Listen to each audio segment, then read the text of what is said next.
It is Wednesday, January 25th, 2023. This is another edition of Baseball Today.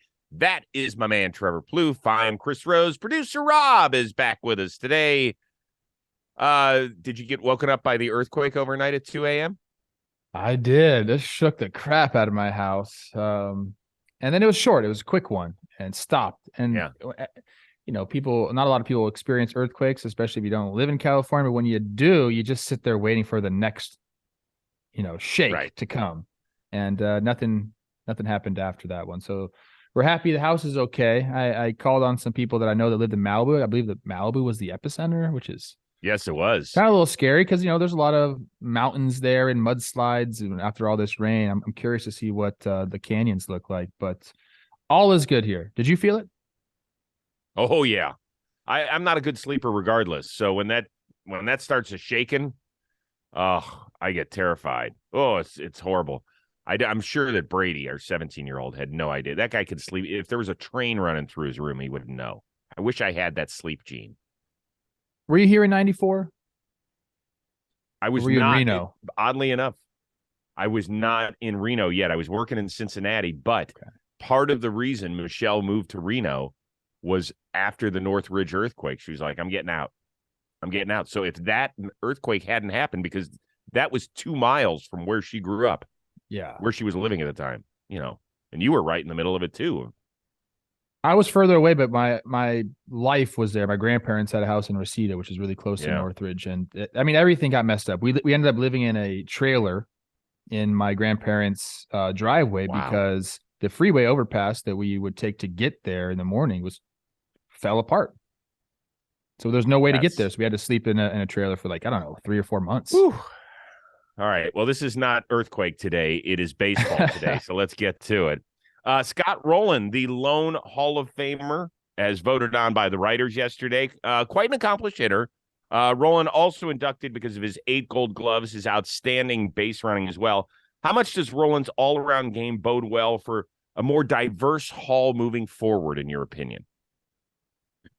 If this guy in this type of game took this long to get into the Hall of Fame, I don't know what we're doing here, people. I want to give him a little bit of credit before we talk about anything else. Scott Rolen is one of the best baseball players to ever play baseball. Now, he's in the Hall of Fame, so we know that, but whether you look at his numbers or whether you saw him play, he was special. I think back watching him man third base, he has 8 Gold Gloves, Chris. And he's a big boy, 6'4", 245. They got him listed as, and you watch him over there, and it was like a bear playing third base. He's getting to everything, and everything was so consistent. I think that's always been part of getting into the Hall of Fame, is being consistent for a long period of time. He was the model of that. He ended up with 70.1 career Baseball Reference WAR. I got to see him in Cincinnati at the end of his career. And even there, I think he was an all-star two out of his last 3 seasons. And he was just a guy you looked at and you said, this is who I want to be like.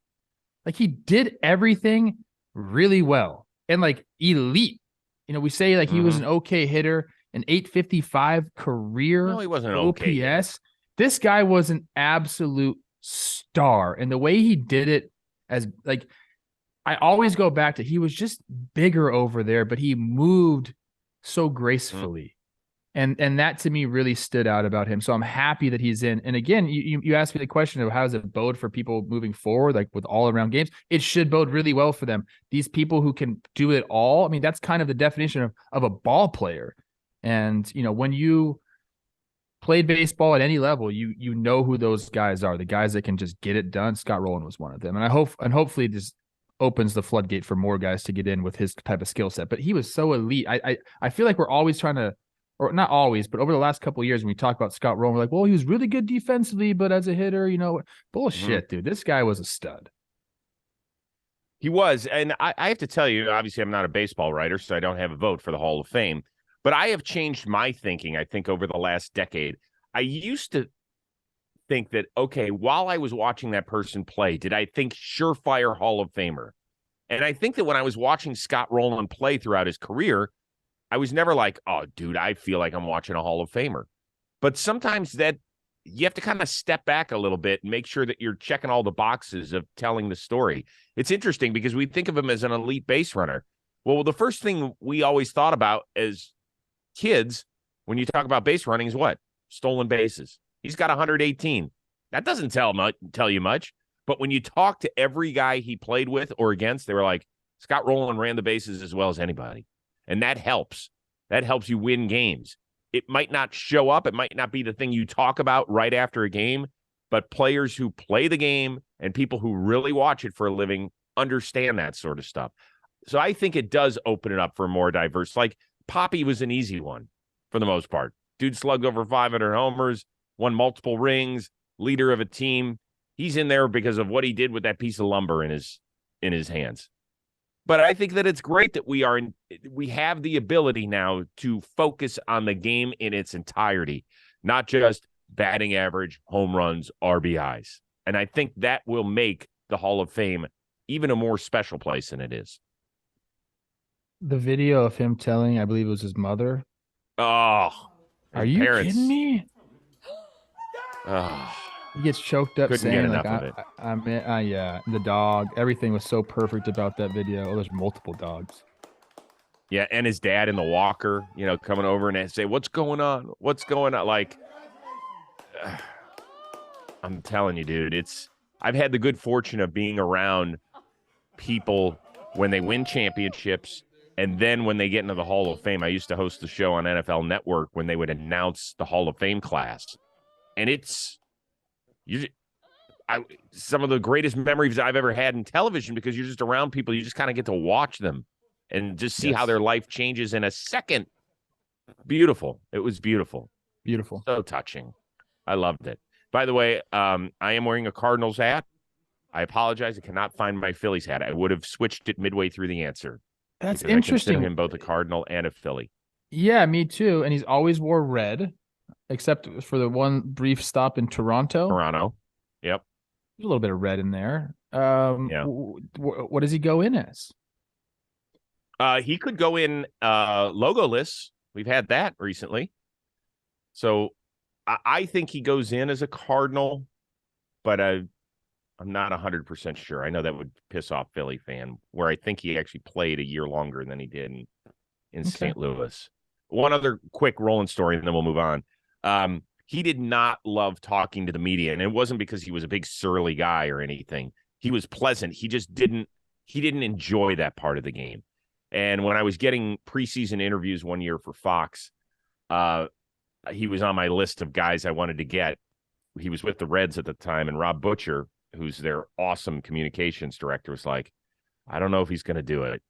That's not his thing. I said, I respect that. Well, he comes rolling down the hall. He goes, okay, Rosie, let's do this. And I didn't really know him. He goes, I got to be honest with you. The only reason I'm doing this is because Millar called me and told me to do it. So here I am.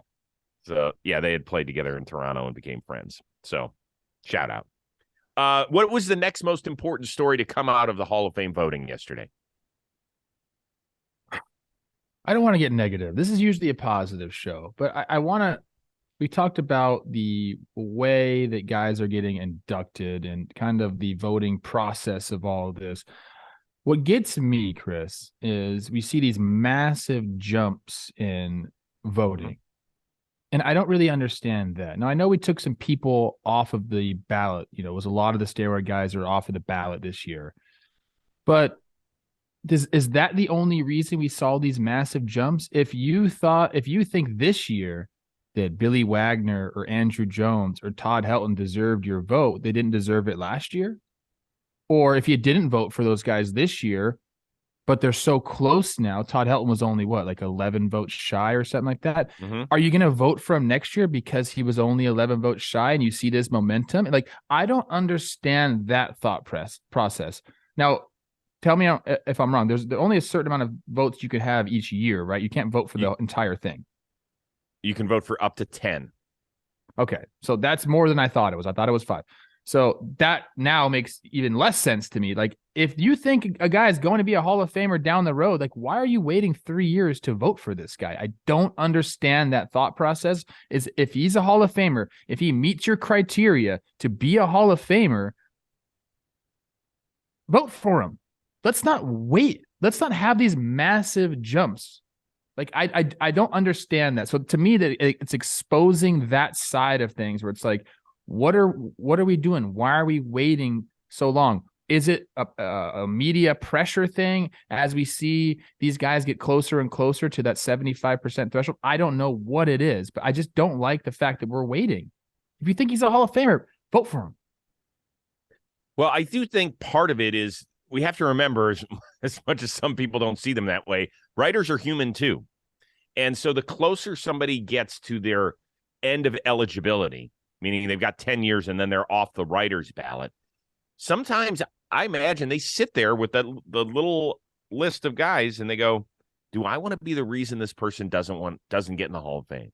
Like, could I live with myself if I'm the one vote that could have changed that person's trajectory? I imagine that's part of it. I really do. To me, there were 4 guys that jumped up at least 14%, which is a substantial amount. Substantial. Yeah. So it was Helton, Wagner, Andrew Jones, and Gary Sheffield that all jumped at least 14%. To me, Sheffield's the most interesting one because if you just look at his numbers, just the numbers, and you watched him play, that guy's a Hall of Famer. Yes. The one thing that is holding him back is that he admitted that he accidentally took the cream. I don't know how that accidentally gets on you, whatever, but you can measure that out the way you want. He jumped from basically 40% to 55%. Now, does he have another 20% in him? I doubt that. But maybe people are starting to change their thought process on those people who did not get penalized for using whatever they used. Maybe some people say, maybe they don't buy that he accidentally put it on, but maybe they're finally going, you know what? Baseball didn't punish him, so why should I? That's the one I'm going to be watching next year most closely. I do not envy the people who have to vote for the Hall of Fame because you do have to struggle with these types of decisions. You know, when you have guys linked to PEDs. Now we're seeing it with Carlos Beltran and the Astros scandal, which I had a couple ball players. I had conversations with them last night about that. And, you know, in my opinion, I think that is on par with, and I know he didn't do it his whole career. So like, that's something you have to think about, but like being part of that scandal and really, if you think about it, like him, Cora, and Hinch, those are the guys that I blame for that whole thing. I don't blame the young guys. If you're a rookie, you listen to the veterans. That was a massive thing, and they ruined some people's reputations by continuing to do it. I don't envy the writers for having to be those enforcers. You know, like it's a difficult job, no doubt about it. And Sheffield's a clear example of that. Yeah, you know, I thought Beltran actually did better than maybe I anticipated out of the gate. He got nearly 50% of the vote. Well, his numbers are incredible too. His numbers are ridiculous off the boards. I mean, you talk about a complete player. Power, he could just hit, he could get on base, he could run, he could steal bases, and he could play defense. He could do everything. He has been penalized the most out of anyone because of the cheating scandal, right? He got released as manager of the Mets and hasn't, as far as I know, hasn't gotten another interview. And now he's being penalized as a player as well. So it's kind of interesting that he's the one that's wearing this. Well, I think, like I said, I think, him, Cora, and Hinch, like, those are the guys that were the people that should have stopped this, but they didn't. Cora and Hinch are back though. And I know. Yeah, you're right. No, you're totally right. Well, Beltran's doing TV and stuff, and hired by a team. That's not the same. That's not the same. I bet you if he wanted to, he can go back into managing. I don't think he wants to. Do you? I do. Huh. If those two guys, we don't need to go back onto this. I don't understand that at all. Okay, very quickly, and I want to kind of put a cap on this point.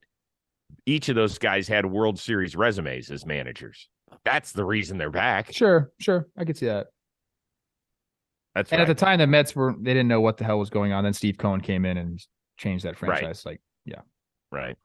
This episode is brought to you by DraftKings Sportsbook, the official sports betting partner of the NFL. And people, it is time. 4 NFL teams left, 2 conference championship games, and we got a doozy of a deal for you. If you're a new customer, you can bet just $5 and get 200 in free bets instantly. And even if you're not a new customer, we can do these stepped up same game parlays. You take your shot at an even bigger NFL payout and boost your winnings with each leg you add up to 100%. And all you have to do is download the DraftKings Sportsbook app and use code BASEBALL today. New customers can bet $5 on the conference championships and get 200 in free bets instantly. Only at DraftKings Sportsbook with code BASEBALL today. Minimum age and eligibility restrictions apply. See show notes for details. Let's talk about Alex Cora's team, the Red Sox. They pick up Adalberto Mondesi for lefty reliever Josh Taylor. A bigger deal that Mondesi helps fill the Trevor Story void, or that he never really took his game to the next level while with Kansas City? It's a tough question for me to answer. I like that he's going there. I want to talk about the positivity of this. I think he is going to help out with that void at shortstop there. You know, between Kike and Mondesi, I think you could figure some things out. When we talk about the Red Sox offseason, and I just went on Talking Baseball and talked about how I thought they are kind of losers in this whole offseason process because they didn't really upgrade their starting pitching staff enough for me. The Trevor Story news, I think, really hurt them and their lineup, because if you can slot him in at shortstop and get him back to even 80% of what he was, you're looking at a very, very good shortstop. Now we're kind of trying to piece something together. I love Kike and Mondesi as players, but they're not Trevor Story with the Rockies. So I think this helps them out. I don't think it's the solution. And maybe it could be. Maybe he takes that jump. Maybe he feels the pressure. And Kansas City, they weren't going to win. And sometimes, you know, you don't feel that edge that you need. If you go to Boston and they're trying to get out of last place and you're playing against the competition he's going to be playing against, sometimes that elevates dude's performance. And hopefully that happens for Mondesi. But I like the addition. I think he's got the skill to play shortstop. I think you watch that guy play super, super toolsy. So I guess that kind of alludes to the second part of the question of did he ever really fulfill the potential, which is probably no, but there's still time left for him to do that. Yeah, he's been a disappointment at the plate. Once he gets on base, he's great. In fact, from a 3-year span from 2019 through 2021, and that includes the pandemic shortened season in 2020, he stole almost 100 bases. And because of the new rules in terms of limiting a pitcher's ability to throw over to first, he could be a major, major weapon at some point. I mean, even in late in games, if he comes on as let's say he's a defensive replacement and they put Kike somewhere in the outfield, or they move him to second, or whatever it is, however you want to do it, you have Mondesi's legs with the ability to change a game. That's a big deal. That's a big, big deal for Boston. That's a weapon. Part of the reason that Kansas City's been caught in the muck in late, the last few seasons is because guys like Mondesi just haven't developed. So this is a problem for them. They've got to get guys. And now I'm reading that. So they traded Michael A. Taylor a couple days ago. They traded Mondesi yesterday. You read that Hunter Dozier might be available. I'm curious what they're doing there. It just feels a little bit all over the place. Kansas City is an interesting ball club for me because I saw them go from nobody in the stands to everybody in the stands. This is one of the most packed houses when I was playing against them. Obviously, they were in the World Series back-to-back years. That really helps. And now they're kind of back to like, what are you going there to see? Besides the ballpark's cool to go see. It's old but nice. And now, you got to give your fans something, dude. Yeah. And I'm not saying that hanging on to Hunter Dozier and Michael A. Taylor and Adalberto Mondesi is going to turn you into a 95-win team. But it's like, those are guys that you felt like you could help springboard into something fun down there. And it just hasn't been. We're going to have to rely on my guy, Vinny Pasquantino. I love him, but it's a lot of just subtraction. Like we need some addition there. We need to see a better record. I mean, there's so many things you have to do right. I know it's difficult to do that, but right now they're seemingly going in just a bad direction. Speaking of which, you mentioned that we don't like to be negative, but sometimes you have to be realistic as well. We're about 3 weeks out from camp. Which team had the most head-scratching offseason?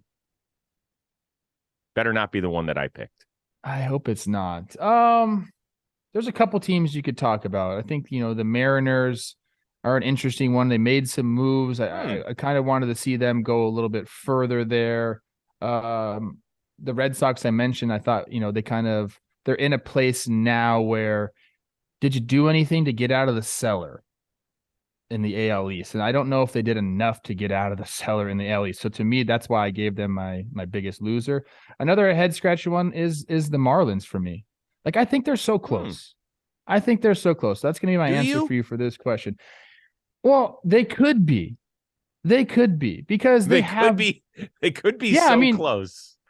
Well, it's going out and getting players and convincing players to come to your team. Like when you have the stockpile of pitching that they have, you're the envy of the league. Okay. And they've turned that in.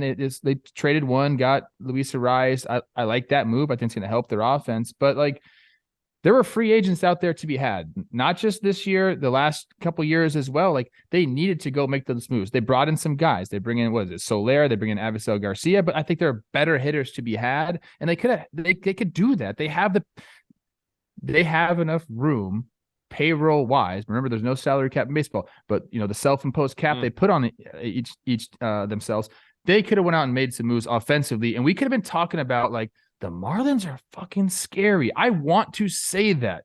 I want to be able to say that, Chris.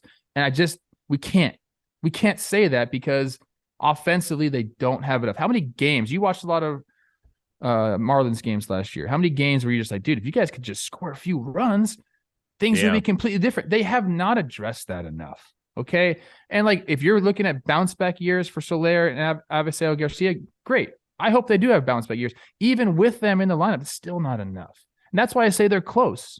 Now, I don't know who they could have went out and got. If it was a Jose Abreu type figure, possibly there's other trades on the horizon for them.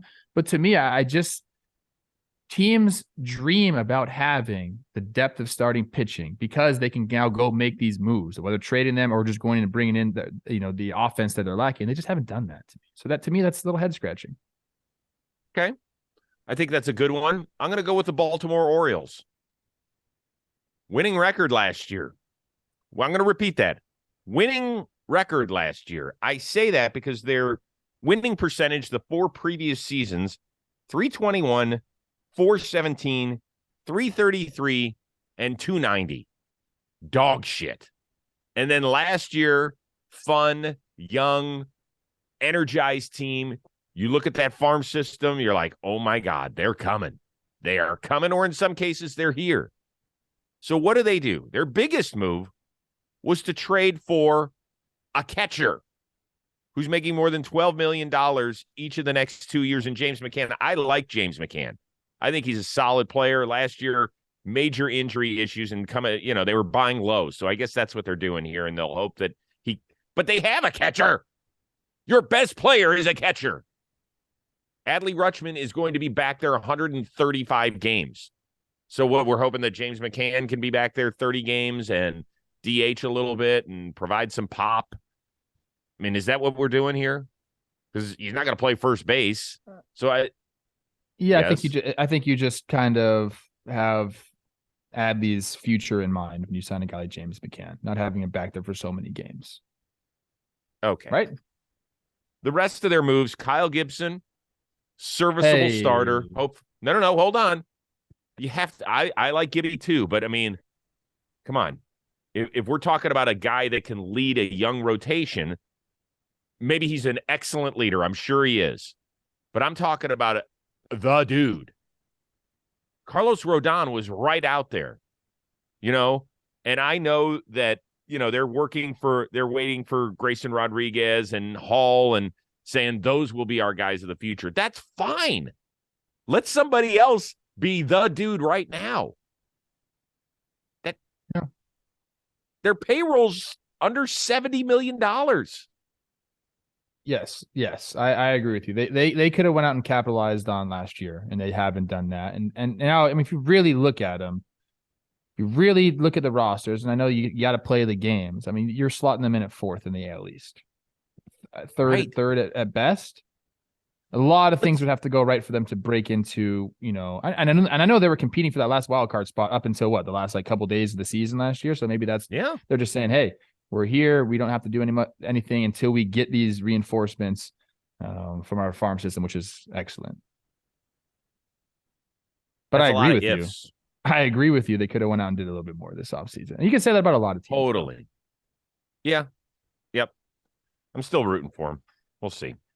Last thing before we get out of here on the YouTube and the podcast side, I think it was down in Venezuela, the Ronald Acuna Jr. home run. Yeah. And the longest, most decorated celebration ever. I think I read that he had 9 different celebrations before he even reached first base. Now, you and I love celebrations. We are all about it. Was even this a little too much? I'm on the record of saying I don't love all celebrations, Chris. I think I like raw emotion. I don't like pre-planned things. Like when the Brewers did the whole like bomb thing and everyone fell over, like I thought that was so corny and I'm over that. This one was a little bit of raw emotion and a little bit of planned. It seemed like the one thing I'll say is it's in Venezuela. If you see these guys play ball in the Winter League, this is what happens. I think it's gotten a little bit more and more and more as social media has been around, and we like to see these clips. Ronald Acuna Jr. is known for doing stuff like this. He's obviously going to take it to the next level when he's playing Winter League. The funny thing is he does this, and I think after the game, I saw Hector Gomez tweet out an interpretation of his Instagram story saying he retired from the Venezuelan league, so like he's never going to play again. So like, was this his last at bat? I don't know. It was a 3-0 pitch. I like the passion, but I don't know. I'm iffy on the whole thing. It was a little much. I loved it. I thought it was real. I thought it was pretty authentic. Yeah. And I will tell you this, if I were a Texas Rangers fan, I'd be loving life. I'd be like, holy shit, he looks great in a Rangers uniform. With that stuff. There are some people who, of course, are going to hate it. I would love to make some old school, old heads who haven't changed their thought process on celebrations, sit them down and get their thoughts. And you don't know what was said during the game, like what pissed him off. Like, does he hate the pitcher? Like, there's all sorts of things you could point to. And trust me, go speak to people who have played in in Venezuela and the Dominican for winter ball. And this is what happens. It's very passionate. They have brought that to Major League Baseball, and it's for the betterment of the game. It really is. I wish we had as much passion in the stands as they do down there. It's tough to do that. But I think we could learn a lot from going and studying those games and seeing what's going on, because dude, like I talk about this all the time, from like you go to a concert and you might not like the band that's playing, but if they put on a good show and the crowd's into it, you have no choice but to have fun. And the same thing can be said about a baseball game. If you go to one in these winter leagues, the passion is there. Like, you're going to have fun because everyone else around you is having fun, and the entertainment on the field is great. So I think that we could learn something from them.